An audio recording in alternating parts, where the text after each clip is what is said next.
They thought you'd come crawling back. They prepared for the silence, because silence they can survive. They even rehearsed it in their minds. She'll cool off, he'll come around, they always do. But this time, you didn't. You vanished quietly, not in anger but in clarity. You stopped responding, stopped reacting, stopped needing to explain yourself. No grand announcement, no emotional finale, just silence. And at first, they were fine with it. They mistook your stillness for indecision. They told themselves, give it time, they're just in their feelings. But slowly the days turned into weeks. The silence lingered longer than they were comfortable with. It became unfamiliar, then unsettling, then deafening. They went to check your social media. You weren't missing, you were glowing, not louder, not desperate, just free. You weren't hiding, you were healing publicly and quietly. You weren't broadcasting pain, you were radiating peace. And suddenly, it wasn't your silence that disturbed them. It was your absence of need, the lack of explanation, the absence of effort, the absence of them in your world. They had braced for the fallout. What they didn't expect was the rebirth. Because here's the truth no one tells them. Most people can survive silence. They can rationalize distance. They can explain away your withdrawal with ego-soothing lies. But what they can't survive, what haunts them long after, is seeing you thrive in a life that doesn't include them, without bitterness, without rage, without even a whisper of their name. What destroys them isn't your goodbye. It's that you never needed closure. You didn't go silent to manipulate.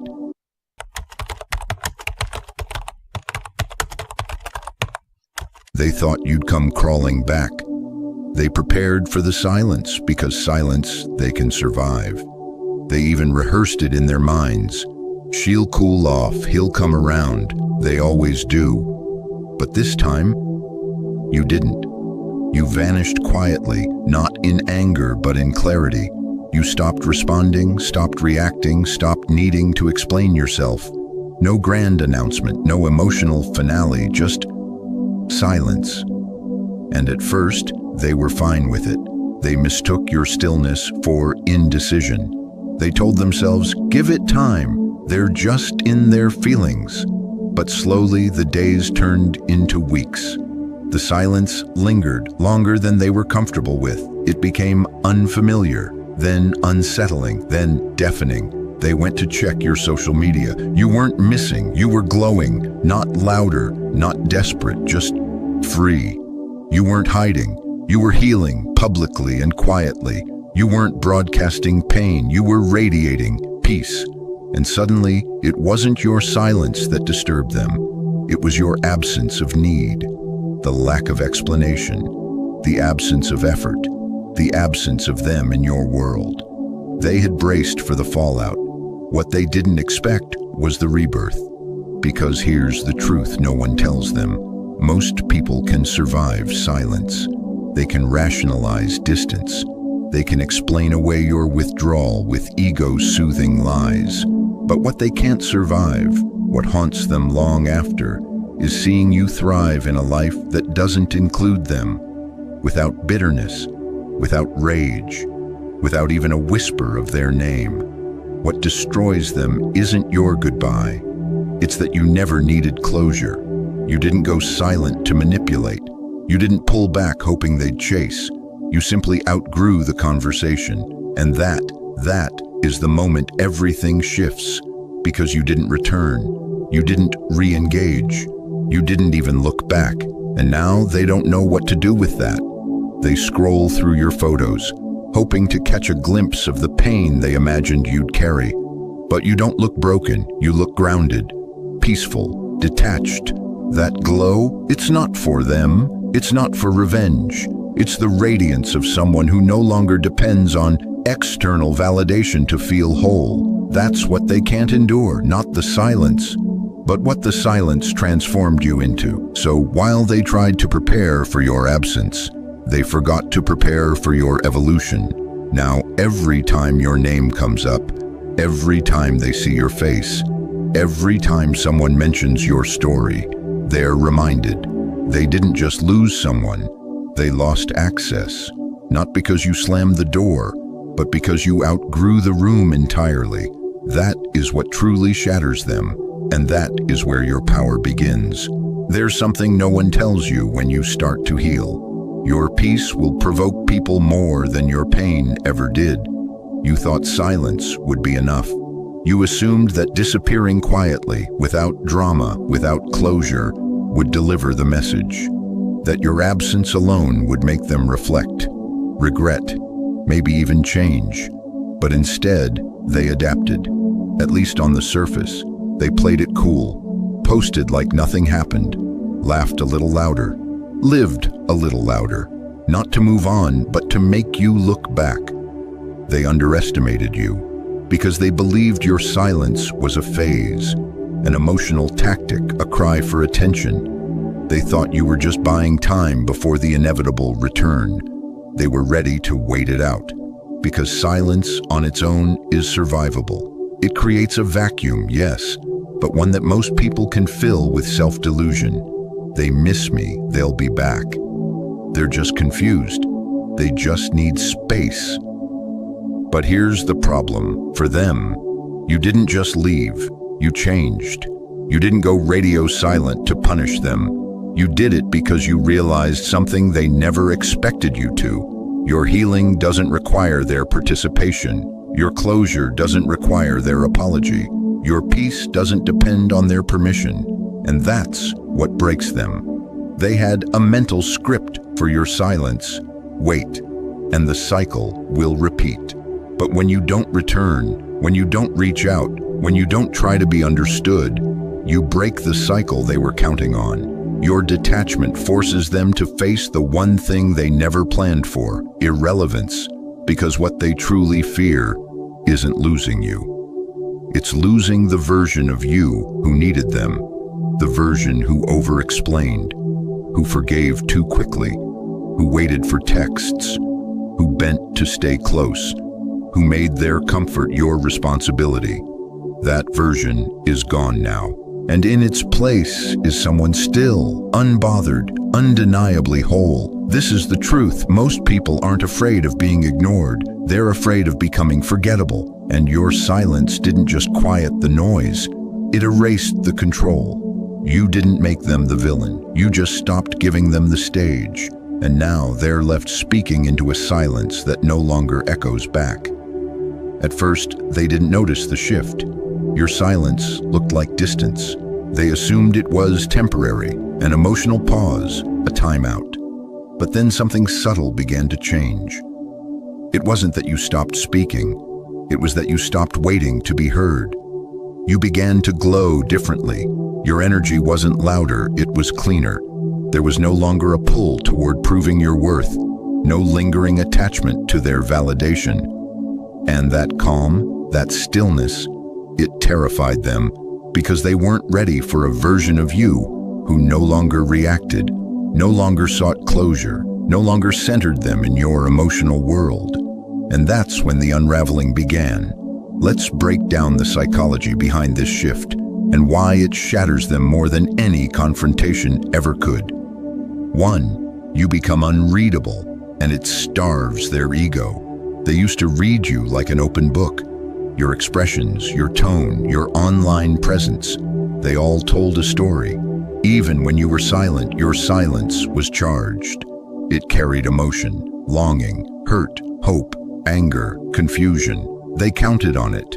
Because when someone can read you, they can manage you. They can adjust their tone, words, or timing to maintain influence, to keep you tethered emotionally.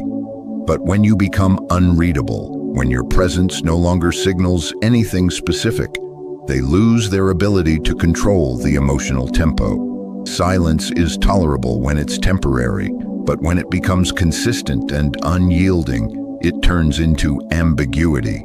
And ambiguity is where the ego begins to starve. They don't know what you're thinking. They don't know how to provoke a response. They don't even know if you're still affected. This limbo, this lack of emotional confirmation, leads them to paranoia. They start projecting. Are they over me? Did they meet someone else? Why don't they seem angry anymore? And each unanswered question echoes louder than your former arguments ever did. Your unreadability becomes a kind of emotional mirror. They're forced to look at themselves, not through your reaction, but through the void of your absence. And what they see, it's uncomfortable. Because it's no longer about what you're doing. It's about what they've become in the absence of your emotional availability. That's when the panic sets in. Not because they miss your love, but because they can no longer gauge where they stand. And that's the wound their ego can't heal. At a psychological level, human beings crave feedback. We want to know how others perceive us, especially those we once emotionally impacted. The moment that feedback loop is severed, especially without warning, it causes cognitive dissonance, a mental conflict, a disruption in the internal narrative that says, I still matter to them. When someone used to having your emotional attention suddenly receives none, it's like taking oxygen from a flame. The fire doesn't die quietly, it flares and sputters before it collapses. They don't just miss the interaction, they miss the validation, the subtle confirmation that they still hold a place in your emotional landscape. You become unreadable not by accident, but through growth, through healing. Your detachment is not an act of revenge, it's a symptom of peace. And peace is unrecognizable to those who only understand chaos. You are no longer broadcasting pain. You're no longer using social media as a quiet cry for acknowledgement. You've stopped updating the world about your healing journey, and that silence is thunderous to someone who used to find reassurance in your noise. In relationships, especially toxic ones, emotional readability is often weaponized. If they can read you, they can use it. If you're hurt, they can apologize just enough to reset the dynamic. If you're lonely, they can reappear for a brief moment to confuse you. If you're angry, they can flip the blame and make you doubt yourself. But when you become unreadable, they lose every script. They can't decode your life anymore. And so, they start trying to insert themselves, whether through others, through digital footprints, or through your mutual acquaintances. They begin stalking your silence, looking for any trace of emotional residue. But there's none. Your smile doesn't look forced anymore. Your life doesn't look paused. Your eyes don't carry the same ache. And for them, that's terrifying, because it confirms a truth they never wanted to face. You're not pretending. You're actually at peace. You are unreadable because you are no longer performing. You are living. You are present. And presence is hard to manipulate. People who rely on emotional cues to control others do not know what to do when those cues vanish. It reveals the artificiality of their connection. It shows them they were never truly in your life. They were just influencing it. And now that you've turned inward, now that you've reclaimed your power, they realize they were never holding it to begin with.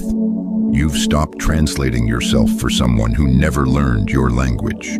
You've stopped leaking your emotional energy into a space that never valued its depth.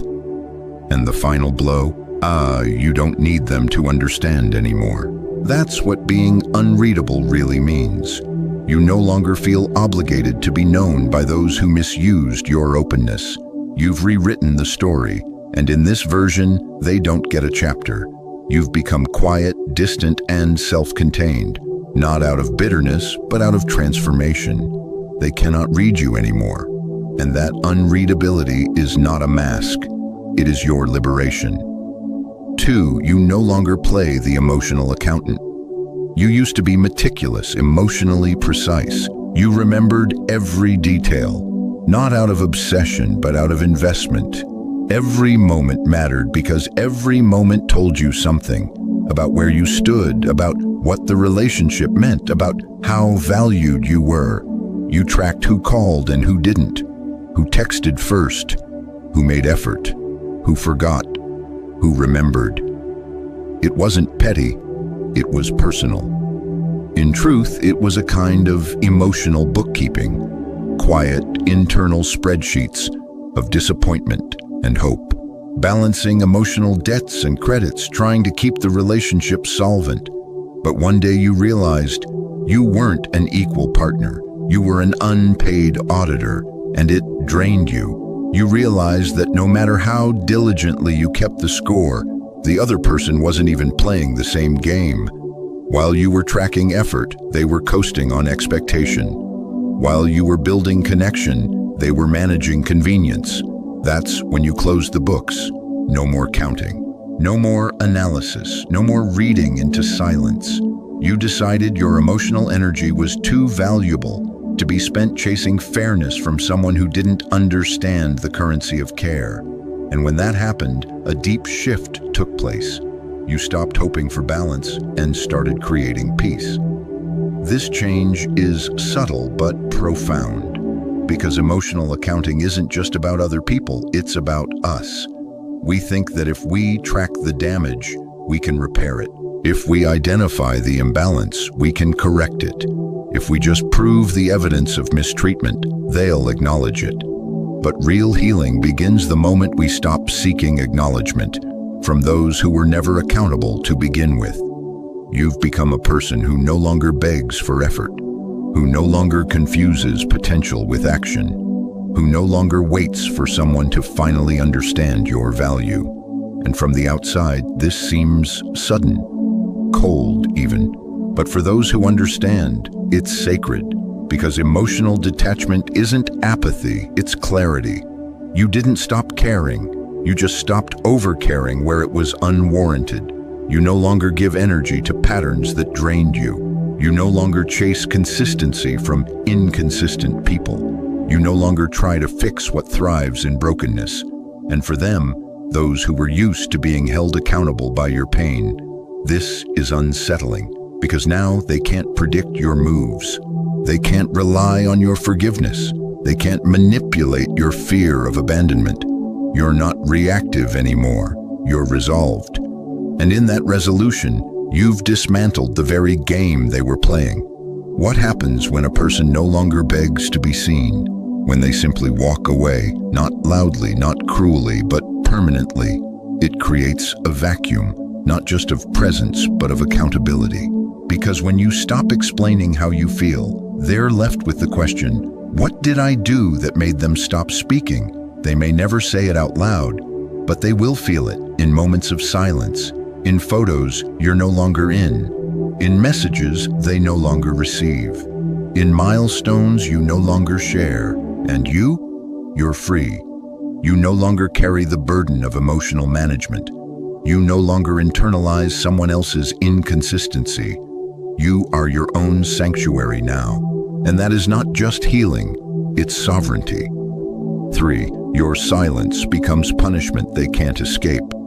At first, they mistook your silence for a phase, a tantrum, a passive-aggressive gesture you'd abandon once the emotional fog cleared. They assumed you'd reach out, break, need closure, miss them more than you respected your own peace. But silence, real silence, the kind that comes from clarity and not resentment, is the loudest consequence anyone can experience after causing harm. It says without venom or vengeance, I've said all I need to say, and now I'm done. This kind of silence is suffocating for someone who thrived on emotional chaos. They were used to your reactions, your long texts, your voice cracking in frustration or vulnerability. Your presence, even in anger, was proof they still mattered. But now all they hear is absence. No confrontation, no closure, no explanation, and this drives them mad. Not because they feel guilty, but because they've lost their access.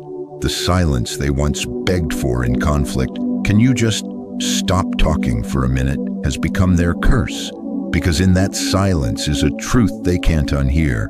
You are done performing emotional labor for someone who never deserved your effort. It's important to understand the psychological toll that true silence takes on someone who is emotionally manipulative. When they can no longer gauge your feelings, they lose their position of control. This isn't about love, it's about leverage. And when that leverage vanishes, so does their sense of identity within the relationship. They try to bait you through indirect posts, through mutual friends, through small, calculated gestures. They might even try kindness, repentance, or fake vulnerability, anything to break the silence, because your silence is not neutral. It's a message.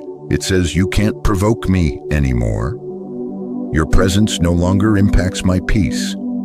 I've reclaimed my attention, and it's no longer for rent. They start to spiral, not because you've ghosted them, but because they know you see them and still choose to say nothing. There's nothing more haunting than knowing someone you once emotionally dominated now walks free, unchained by your absence.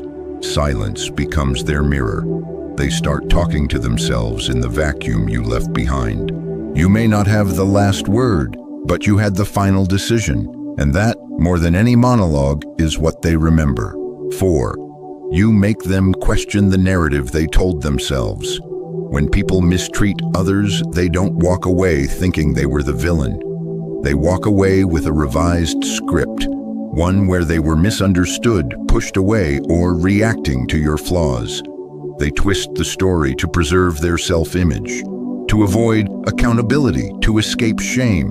But when you go quiet, when you stop explaining, stop defending, stop participating in their version of events, they're left alone with the original footage. And without your emotional energy to support their fiction, the story starts falling apart. They told themselves you were overreacting, that you were too sensitive, that you always made things dramatic. But then they see you calm, centered, content. That's when the dissonance begins. If you were the problem, why aren't you bitter? If you were unstable, why do you now seem so grounded? If you were obsessed, why have you disappeared completely? The silence, the distance, the unreadability, it all starts to chip away at the narrative they built to protect their ego. You are no longer the character they wrote. You've edited the script, and now they're forced to rewrite it without you. This often leads to two outcomes. They double down on the delusion, talking to others, painting you as cold, uncaring, or emotionally unavailable. Or, in rare moments of honesty, they begin to realize, maybe I was the one who couldn't meet them where they stood. Both outcomes are a reaction to the same stimulus, the quiet void your growth created.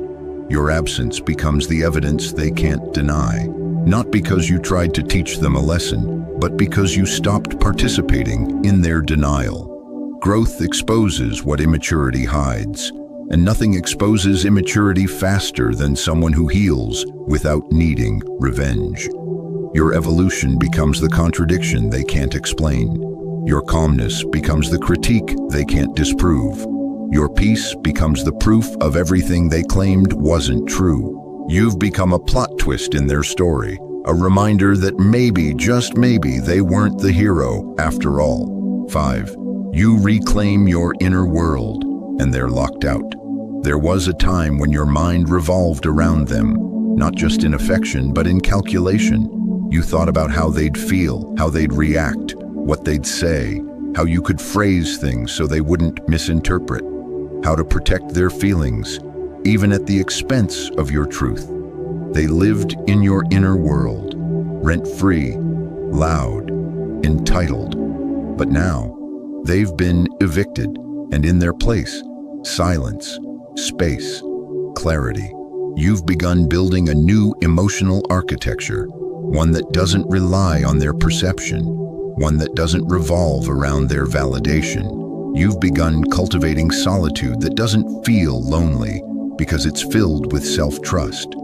This is the ultimate loss for someone who once had unlimited access to your inner world. Because when you reclaim your emotional space, you remove their influence over your choices, your identity, your peace. You are no longer sculpted by their opinion. You are now shaped by your own values. They can't get in anymore, not through guilt, not through charm, not through history. You've changed the locks. This is liberation. And to someone who once thrived on their access to your emotional interior, it feels like exile. They sense the shift, not through words, but through the absence of invitation. They no longer get updates. They no longer sense a window left open. Every attempt to knock goes unanswered. Every message echoes back as disinterest. Not because you're being cruel, but because you've outgrown the dynamic. The garden of your inner world no longer feeds their ego, it feeds you. And in that world, they no longer have a name. You have remembered who you were before they named you needy, or too much, or unstable. And that remembering has become your power. You now protect your peace like it's sacred, because it is. And they stand on the other side of the gate, wishing for a re-entry to a kingdom they once ruled but never built. There comes a moment, quiet, internal, almost sacred, where the weight finally lifts. Not because someone apologized, not because they came back with changed behavior, but because you no longer need them to. This is the emotional climax of your journey. Not loud, not dramatic, but undeniably powerful. It doesn't come on a special day. It might hit you while brushing your teeth, walking through a grocery store, or looking at a photo you used to stare at with longing. And suddenly, something clicks. You don't feel the same anymore. Where once there was a storm of longing, confusion, frustration, there is now stillness. Not numbness, not indifference, but peace. You've reached the point where your nervous system no longer lights up at the thought of them. You don't rehearse imaginary conversations. You don't crave validation. You don't need closure from someone who didn't even know how to offer it. You're not pretending, you're not suppressing, you're just not there anymore. This is what true detachment looks like. Not cold-heartedness, but emotional independence. They may still check your social media. They might text you or randomly appear, sensing your energy shift. But their presence no longer disrupts your sense of self. You're no longer pulled back into emotional negotiations. You can look at their message and delete it, not out of spite, but out of clarity. They no longer own your reaction. They no longer rent space in your heart. This moment feels strange at first, like losing a limb you didn't realize was already gone. But instead of emptiness, what replaces it is spaciousness, freedom, a soft, grounded return to yourself. You may even grieve this version of you, the one who stayed too long, cared too deeply, gave too freely, but you also honor them because they were learning, growing, healing. Now you are the version of you that no longer has to chase closure because you've learned to live without chaos. You've learned that love without self-respect is just emotional martyrdom. That being understood by the wrong person was never worth the confusion it cost you. The emotional climax is not about proving anything. It's about no longer needing to. It's when you stop trying to rewrite the past and start writing the future. When you stop waiting for them to change and start changing the relationship you have with yourself. And that is the most profound revenge of all. A life that no longer revolves around what broke you, but around what rebuilt you. You are no longer someone waiting to be chosen. You've already chosen yourself. Healing isn't linear, and it certainly isn't loud. It's quiet, often invisible from the outside, but unmistakable within you. This is not just the end of a relationship. It's the end of a pattern. The end of abandoning yourself just to feel close to someone else. You no longer define peace as keeping them around. You now define peace as being okay, even if they never return. That shift, that's everything. You may still have memories. You may still feel a pang when an old song plays or when you pass by a familiar place. But those moments don't own you anymore. They pass through you like wind through an open window. Noticed but no longer clung to. Because now your identity is no longer tied to who you were with them. You've become someone new, not out of spite, but out of necessity, out of love for yourself. The meaningful ending is not a door slammed shut. It's a door you close gently, knowing it no longer leads to a place you wish to return. You don't need revenge. You don't need them to hurt like you did. You simply need to move on without dragging your past behind you. Let them wonder. Let them question. Let them realize far too late what they mishandled. That's not your burden anymore. Your story doesn't end with pain. It continues with purpose. You are no longer surviving. You are creating, living, becoming. So let this be your quiet revolution. No fireworks, no spectacle. Just the steady, unstoppable glow of someone who found their light again and kept it for themselves. In the end, the deepest form of healing is not forgetting what happened. It's remembering who you are without the distortion of who hurt you. Pain doesn't make you weak. Silence doesn't make you passive. And walking away isn't giving up, it's growing up. The real closure isn't a conversation. It's peace in your own mind. It's waking up one day and realizing, I didn't just survive them, I survived who I became around them. This is your turning point, not because you watched this video, but because something inside you was already ready to rise, to stop explaining, to stop proving, to stop returning to a place that never saw your worth. So here's the lesson. Don't chase people who feed on your confusion. Don't wait for someone to value you after they've spent so long breaking you down. Instead, become so rooted in your own self-respect that their absence feels like peace, not punishment. If this message resonated with you, if you felt seen, understood, or simply reminded of your strength, subscribe to the channel. This space is for those on the journey to self-trust, emotional clarity, and quiet freedom. Hit the bell so you don't miss new episodes. Share this with someone who needs to hear it today. And tell me in the comments, what was the moment you knew you were done explaining yourself? Let's heal together, quietly, powerfully, permanently. Thank you for watching this video here on the Stoic philosophy. If you found value in this, I invite you to explore more videos on the channel. There's so much more wisdom to uncover. And don't forget to subscribe so you won't miss the next one. Thanks again for being here, and I'll see you in the next video.